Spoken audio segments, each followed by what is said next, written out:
Welcome back. My name is Nick, and I have Kyle here with me. Pecos with a zero on Instagram. He's a super talented artist. He also helps designs our cool Dune shirts and merch on the bestnerdyshirts.com. Go check it out. We got shirts, we got posters, we got stickers, and a lot more is going to be going on that site, Dune related. And we also have stuff from like Severance and Raised by Wolves and other shows we cover here. But today, we're going to be doing a deep dive on the Spacing Guild. This is the Dune universe. We've been deep diving on the Bene Gesserits to the Mentax to you name it. I'm going to try pronouncing the other ones. But yes, we cover a lot of different stuff here, to the voice and even Spice. I think we did a breakdown video on Spice too. And we're going to be doing so much more leading up to the second Dune movie. Kyle, tell us about the Spacing Guild. Okay, so he's been doing that voice since before we started the recording. So, little overview, right? So, of course, the Spacing Guild is also known as the Guild of Navigators. So it's an interstellar shipping and trade conglomerate during so currently is the reign of the Carino Empire, and it's reigned for tens of thousands of years, right at this point. And so just so for my own reference, yeah, in the 1984, that's the first original Dune movie. Yeah. Are they those alien-looking creatures? Indeed, they are. Yes. I love that design in the 1984. I love the design. Actually. David Lynch took some liberties, but hey, that's cool, you know. Yeah, it's very. And then in the new ones, they're the ones in the white suits and the orange helmets. So that's my theory, yes, because because that orange stuff, I think that's just pure like cloud of spice. Because which we're going to learn hopefully in this video, they're definitely constantly inhaling spice. Yes. So I'm shutting up now. It's all good. So they're one leg of the political tripod, meaning what's called the Great Convention. So the Great Convention is a treaty that prohibits the use of atomics against human targets. Right. Oh, okay. And we saw that in the first movie that the Harkonnens disavowed that treaty and basically broke the Great Convention. That was one of the big things in the book, is that the horrificness of it. So and then we're starting to see the Sardaukar or the other soldiers. What's the name of the other soldiers that are disguised as Harkonnen? Oh, the Sardaukar. Yeah. Aren't they soldiers of the Emperor? Yes, the Sardaukar. Okay. Yes. Yeah. And so the Guild is the second mental physical training school established after the Butlerian Jihad. We've heard about this a lot. We will be covering it at some point because it's a pivotal moment in history. We talk about it all the time. I can't wait to cover it. Yeah, and then the first being the Bene Gesserit Sisterhood, right? So the Guild monopoly on space travel and I wrote international banking. It's more like interstellar banking was taken as the beginning point of the imperial calendar. So you always see in the Dune lore, it's either AG or BG, after Guild or before Guild, right? So interesting. So now they're secretly known among their members as the Corpus Luminis Praenuntiantis, the Union of the foreseeing eye. So they do have, though the navigators do have some prescience, right? Okay. But it's not as clear but it's not as clear as Paul's, right? Okay. However, this prescience is what allows them to navigate and plot a safe course through space, right? So they're basically the hyperdrive. Yes, they are. They are They basically are the stand-in for the navigational computers. Because there's no AI. Correct. Yeah. And so the Spacing Guild holds exclusive rights to faster than light space travel, and we'll get into how they got in, how they were able to establish that monopoly right now. So history, all right. So they started out as what's so in 94 BG, back then they were called Koman refugees, but they would later become the Ixians, right? Were refugees from the Butlerian Jihad, and they were led by this guy named Aurelius Venport, and then another gal named Norma Sevna, and they landed on the planet of Tupile. So They established the Society of Mystic Mariners. Don't know why, but that's what they named it. Laying the groundwork for what would later become the Guild. So they began working on hyperspace travel without computers, experimenting with like the use of the spice melange in ship navigation. And so about 10 years later, about 84 BG, the first fold space ship, the Golden Advent, was completed. So basically, Norma made the first spice-guided journey through hyperspace as the first navigator, but it caused her brain damage. Because remember, this is the first time they're trying this, right? Yeah. And so 5 years later, Aurelius disappeared in an attempt at completing his own melange-guided journey, and Norma died soon after. So there was like a lot of lost lives in the research of perfecting how they can navigate through space. So Vinport and Sevna were lost, but the society they created allowed gifted Tupilians to join their ranks. So another person of note, Frello Mason, took over the society after Norma's death with the goal of ultimately transforming it into an interstellar shipping monopoly, which he called the Spicing Guild. Or sorry, the Spacing Guild. So it works. Spicing Guild. Works. Yeah, why not? His son Josta Mason expanded the fleet until he felt secure enough to make their technologies known to like the wider universe in the year 12 BG. So we're getting close. We're getting close to that pivotal moment, right? And it was and considered joining forces with the newly founded empire of House Carino. So at this point, this is when House Carino was consolidating power and establishing themselves as what would become the emperorship, right? Excuse me. So basically, at this point, the guild sent an agent to the imperial governor of Deneb. For all of you astronomers out there or like stargazing people, you will note that is a star visible in the night sky. But the results were disastrous. So it was essentially a failed attempt, right? So they had a couple of these too. And then another Tupilian emissary was sent to the governor of Nabatea. And the governor was interested, but he was skeptical. And he's like, I want a demonstration. And so basically, the guild transported him to the imperial court in 3 standard days, as opposed to 2 years, as it normally would have taken by conventional travel at the time. So the Nabateans were confined to their own craft during the voyage, right? So inside the ship. And they were never permitted a glimpse of the guild ship or its crew. Right? Keeping their trade secrets. Yep, keeping those trade secrets. Yep. So put a copyright on that. Yeah. Now, guys, we're going. This arguably, I probably did the most research for this because we're going really deep into the history right now. So we're still not yet at the pivotal moment. So basically, the guild made itself known during a time when, like, the imperial house and the Landsraad were still debating a form of government that would allow both parties to thrive.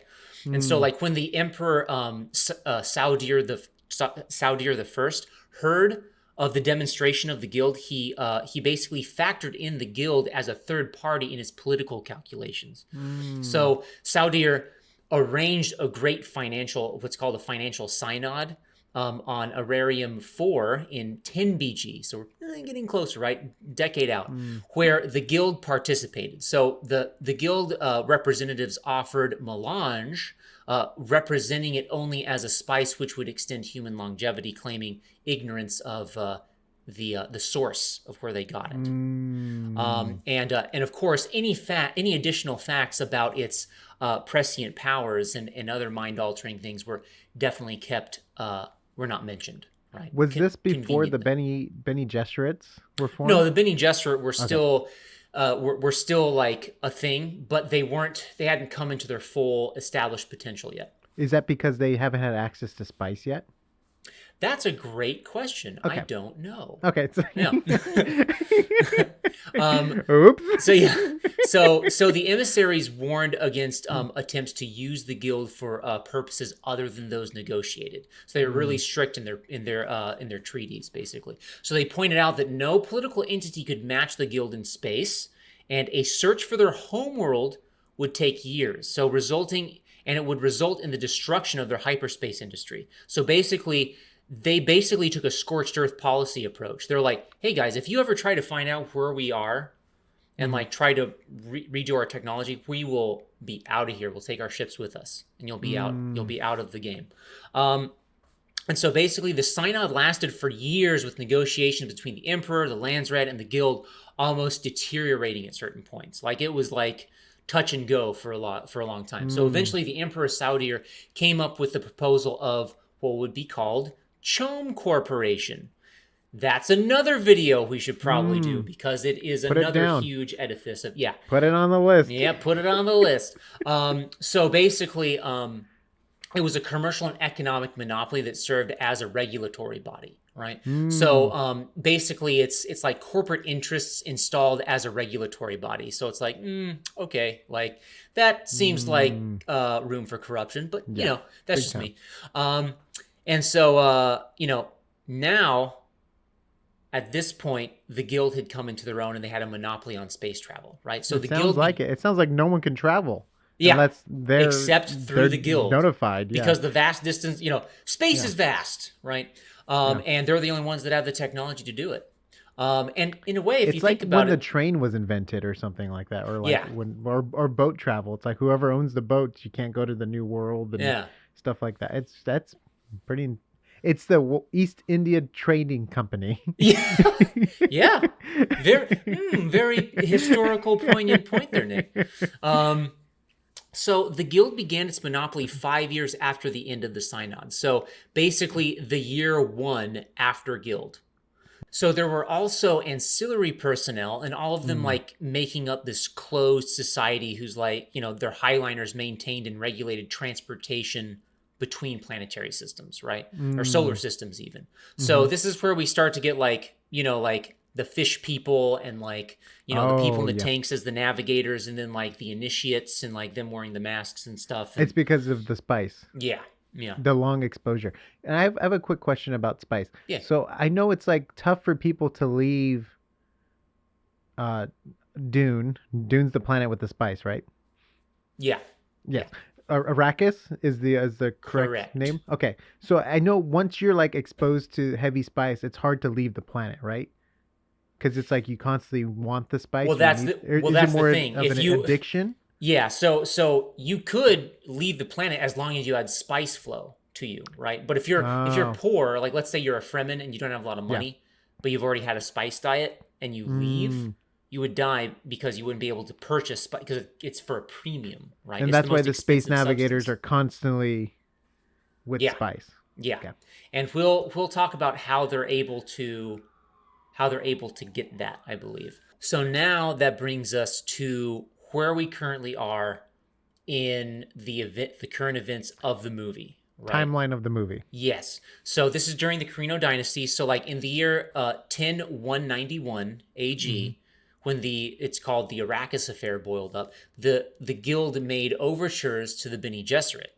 So the guild hinted that the navigators were bothered by the future or saw problems on the horizon, right? So this is some of their prescience, right? But they're like, now whether they're being vague or they didn't have the prescient power to see exactly what it was, they reached out to the Bene Gesserit nonetheless. And they're like, something's going on here. So basically, 2 years later, the guild lowered its price so that every great house's army headed to Arrakis with the Emperor Shaddam IV to stop the rebellious Paul Muad'Dib Atreides, right? So that's a little foreshadowing, right? For the second movie. They're scared of what Paul's going to do. Exactly. So they lower the cost of travel, and they're like, yo, if he actually, because that's their held secret, right? He would have a monopoly on the spice melange and regulate how much the guild navigators get. So, yeah.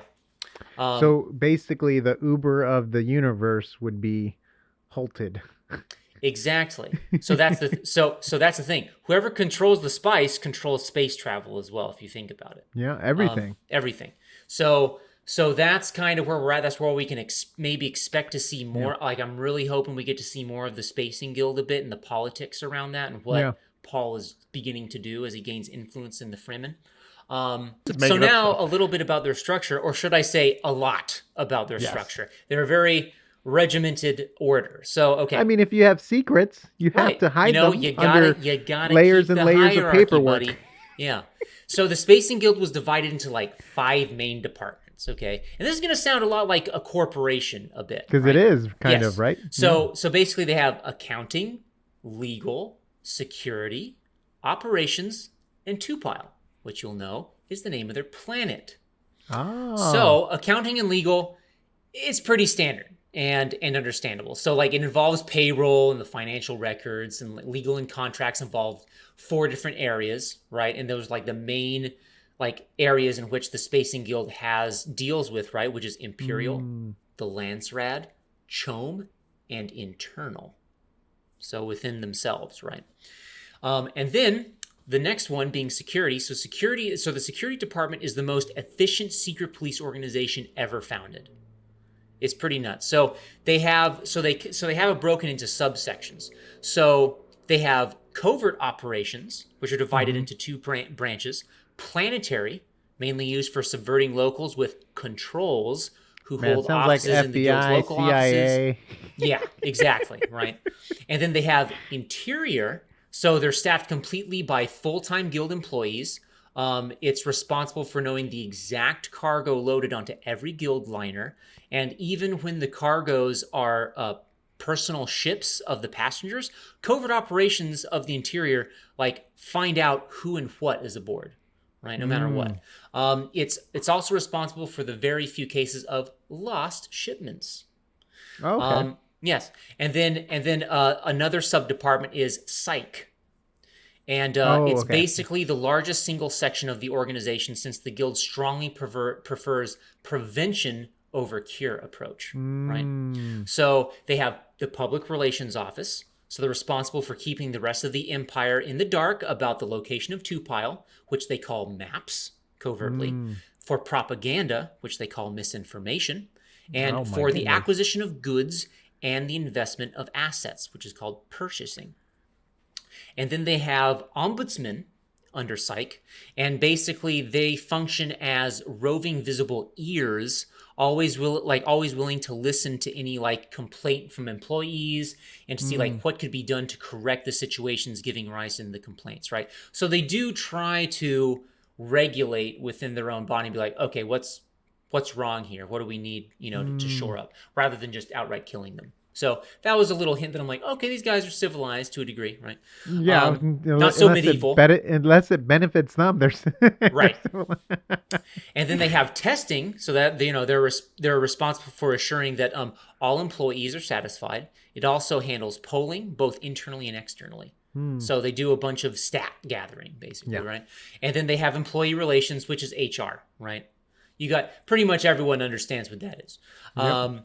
And then again, under security, they have guards and police, and there are 4 branches to that. So there's Orbital, serves mainly as crime fighters and investigators, right? Spice and Sanctuary, it serves to guard the location and knowledge of the guild's spice hordes, and and what's called the Sanctuary planet. So there are, and I don't know if, I'm not sure if we mentioned this before, but basically those who hoard spice, people are really averse to hoarding huge multitudes of spice because that makes you a target for theft and burglary, right?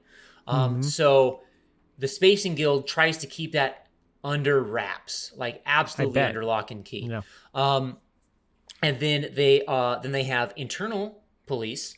So basically, they're secret police, which maintain counter-espionage and security within the guild. And then they have what's called anti-hijack guards. So basically, this is crazy. This is the nut stuff. So they basically have a dead man switch. So it's a secret position that no one knows about, and basically they're conditioned to release their hold on a dead man switch, which would fire a laser gun at the liner's shield. If the highliner was ever hijacked, these guys basically just go like fire and just blow it up. Wow. So no one gets hold of the technology. Trip out. And so yeah, they're very self-destruct button, basically. Yes, they are very. How many are there? That's a great question. I don't know how many there are. I would imagine there's a lot, considering the spread of humanity across the galaxy and the universe. It sounds like they really run the galaxy. Yes, they handle all transportation and commercial goods everything. They have a lot of say in court or wherever they meet or whenever they discuss stuff. They have a lot of power. Yep. No wonder why they don't like our Paul. And then under operations, they're in charge of day-to-day activity of the guild. So they handle shipping, right? They have a public section which handles professional recruitment and advertisement for tourism, right? So remember, they're not just in the thing of hauling goods. So people are allowed to visit their planet? No. Well, I guess it doesn't matter because no one will know how to get there. They're not allowed to visit their planet. They're still transporting people, and they take them to destination worlds, right? Okay. Not I theirs. thought tourism at their own planet. Right, but I guess it makes sense, though, because you're basically just putting a bag over the person's head. Yeah. When you're flying there. Like, people really don't know where they're going. I mean, they might just be going in circles and landing on a random planet and be like, yo, you're here. Gosh, it's the planet looks different. I guess we're here, Yeah. And then they have an exploration section, and this is a secretive section, right? So this is the thing is, the guild is also in charge of basically discovering new worlds that are habitable for like humanity. They're in charge of everything. So basically they have, and that has like two branches. So they have what's called alien search, which receives most funds and is like, none of the publicity, obviously, right? So basically alien search doesn't mean like they're looking for aliens. They're just looking for alien worlds that would be potential for human habitation, right? So and then they have planet evaluation. So basically they're responsible for inspecting and determining the commercial value of planets discovered by alien search. Wow. So alien search goes like, hey, we think we found a planet. Then planet evaluation comes and they're like, this looks pretty good. Yeah, I think we can send some humans here, Do you think they secretly put worms on other planets then? That's something that the guild has tried to do. Okay. So like that's the thing is that like they have tried in the past because obviously you don't want to have just one world where you can only have your spice production, right? Yeah. You would like to diversify your doesn't asset. Seem smart at all. Right? So if a guy named Paul goes to the planet and discovers all the secrets, they have 3 other planets. That's an oddly specific problem you mentioned there, Nick. Interesting.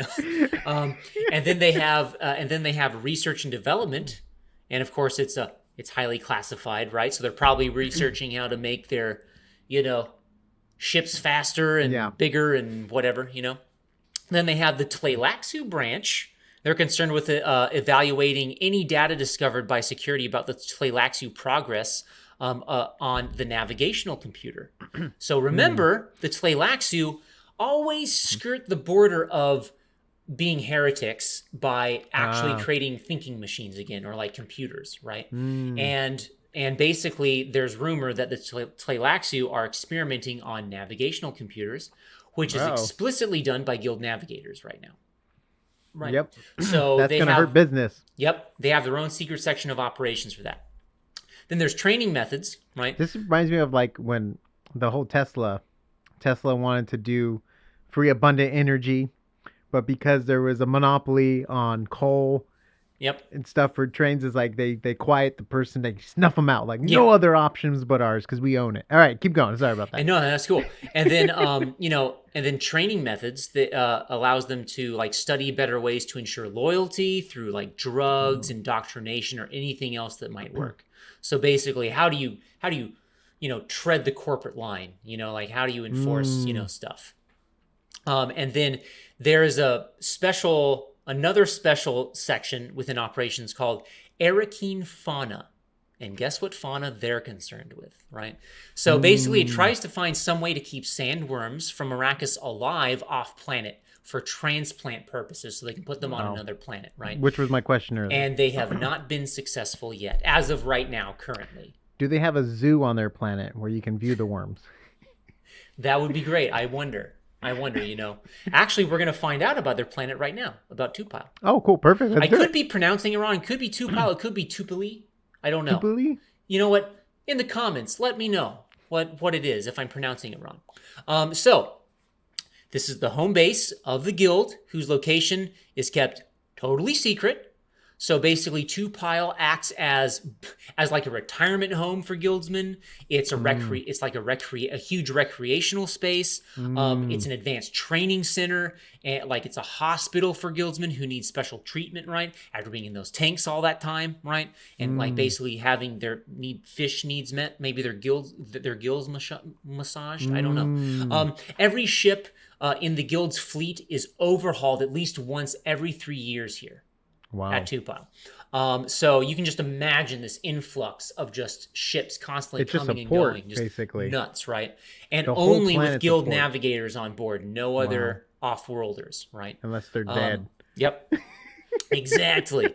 And then basically it keeps up the production of consumer goods to keep the So this is a really nuts. It reminds me of the game Stellaris for any Stellaris fans out there, because they have a fugitive element, like a criminal element on their homeworld, and so they have their own industry of creating consumer goods to keep the criminal element like distracted, so they don't from the real stuff. Yeah. So like basically it gives the criminal class some luxury, and like I'm not gonna do crime today. I'm pretty content, and so it diverts them from doing any of that. So basically I'm like, okay, so they're like a kleptocratic society in a way, or like a divergent kleptocrat. Like it was weird. Yeah. But I'm like, okay, that's an interesting dynamic. And basically it also keeps up the production of new ships of all kinds, not just guild highliners, but other spaceships as well, right?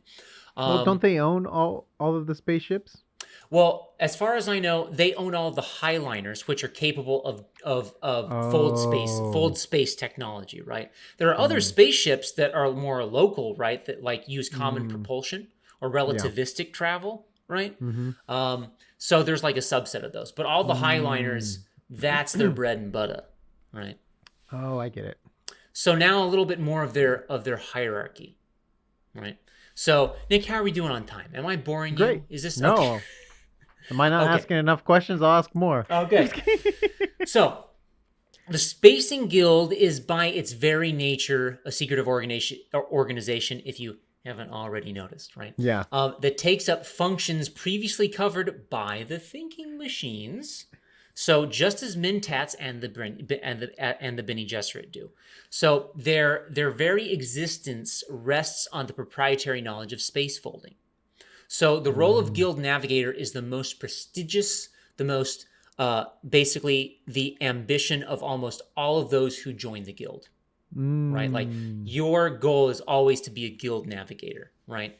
Now there are other known guild roles, right? So there's Chief Administrator, there's the Administrative Staff, then there's Navigator Attendants, kind of the Guild Navigator's second in command, right? There's Guild Ambassadors, right? Which we can assume were the people that came down on that huge sphere spaceship to see House Atreides. I'm guessing those are Guild Ambassadors.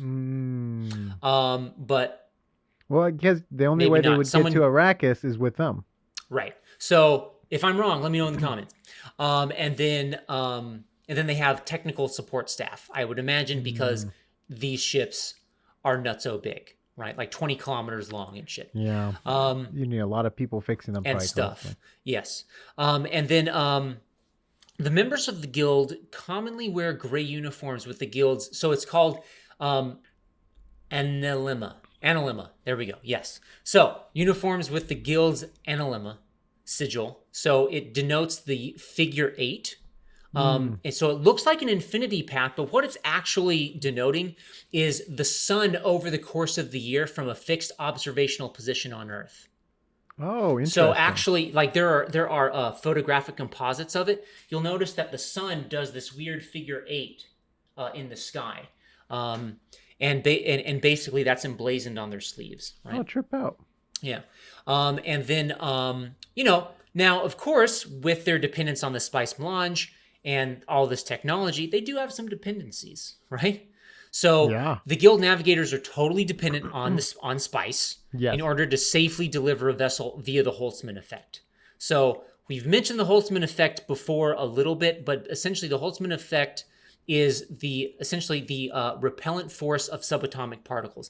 This isn't actual scientific fact. This is within the Dune universe, right? So the Boltzmann effect is basically a gateway technology or like scientific understanding for shield technology, suspensor technology. So how Baron Harkonnen floats, right? Glow globes. You see those floating around in the movie, right? And space folding. That's the biggest one. That's the most big important one, right? And so even a partial restriction on the guild's spice requirements renders them powerless. Wow. So like it also reduces long distance trade and transport to a snail's pace. So like relativistic travel, right? Wow. Only the speed of light. So, or close to it, however close, their ships can get. So prior to the discovery of spice, basically the use of space folder technology was very dangerous. So I believe the statistic was 1 in every 8 space folders were destroyed during travel because they would collide with a planet or like a star or something, right? So basically the spice helps them plot their trajectory correctly without blowing up, right? Trip out. Yeah. So I mean, that's when you're it. traveling that fast, even if planets are in orbit, that's scary. Right. Meteors too. Yeah, man. Whew, that was a big Guild. old honking helping of Spice the Spacing Guild. in a helmet. Yeah. Just constantly hotboxing that spice take the dust, spice, dude. they're nothing. What's up? If you take the spice away, they're nothing. Yep. If you take the spice away from the Bene Gesserits, they're nothing. Well, they probably still have some skill sets, but the Spacing Guild is definitely reliant. So I would actually say the Bene Gesserit, they're still very powerful without spice. Without spice. The thing is, with Lady Jessica, the reason what makes them so powerful is they can synthesize the spice agony. Right? So they still have really cool powers, but in order to become like a reverend mother, right, you have to undergo the spice agony. Right? Okay. So it is a part of the ritual. Yeah. Okay. Yeah. So Spacing Guild's the one, if you cut them off, they're done. Oh, yeah. They're without spice, they're nothing. Yep. The big walls come crumbling down. Yep. They're like the big man, but really that's a small person inside kind of thing. And that's why a strong leader on Arrakis, on Dune, is no good. Just shake At least it up. one that they don't have in their pocket, right? Yeah. That's true, because he's not in anyone's pocket. Yep. That's the good thing about Paul. He's not in anyone's pocket. And if you want to know more about characters here and deep dives and theories and stuff like that, subscribe to our channel. Kyle has been doing great with the deep dives. We've been covering a lot of different topics, so subscribe to stay updated. And if you're a fan of Dune, we have really cool Dune merch on our site. Best Nerdy Shirts. We have posters. We got stickers. We're working on shirts. It's going to be awesome. So if you go there, check it out. Support the channel. And by the way, Kyle's a very talented artist. Pecos with a 0 on Instagram. He also has his own sci-fi thing he's working on with someone else. Just go follow him there for all the info. He's big on sci-fi. He's big on Dune. Go follow him for all the updates. And we'll see you on the next AsArt. Spacing Guild. Oh, yeah. Pew, pew, pew, pew, pew, pew, pew, pew, pew.